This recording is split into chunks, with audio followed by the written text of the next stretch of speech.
Bisag unsang klases trabaho atong trabahoon basta mapagkakitaan. Hi, Bidyo! Hoy! Evening.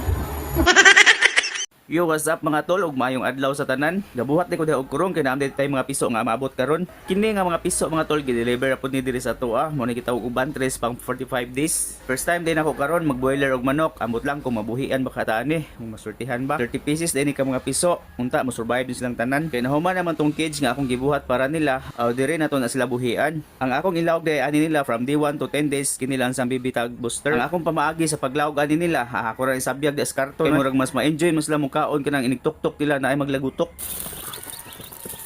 Before pa din ako na sila gipakaon, ako pa din silang gipainom mo dextrose powder gikan sa biyahe. After 20 minutes, ako na din silang gipatuktok sa ilang chick booster. Lingaw pod ra ba kayo sila? Kusog naman pod mo tuktok, kusog na pod mo inom. O paningkamot budhi ano karon kadako ninyo, daghan tag malitsyon. O nya sa katong mag-birthday day diha no karon sa April katapusan pohon. O basta moabot ning 1 kilo, pwede na to ning harbison. O pag ini katubo og giplanuhan na. After 10 days ani sa pagpakaon ako og chick booster mga tol, ako din ning ilisan og starter from day 11 to 22. Kunya ang vitamins day akong gihatag ani nila tol. Akong plano dextrose ra gyud na gikan silang D1 hangtod nga mag 28 days na sila. Tan-awon ra to ng resulta. Kay ang dextrose powder kompleto na magud na siya na electrolyte. Basta daghan tog benefits nga gidala na pangpawagtang sa stress, pagpaganas kaon og syempre pangpalagsik sa ilang kalusugan. Karong adlaw mga tol, ika 1 week na ron nila si or 7 days atong tan-awon og naabay kausaban sa ilang gidagkuon.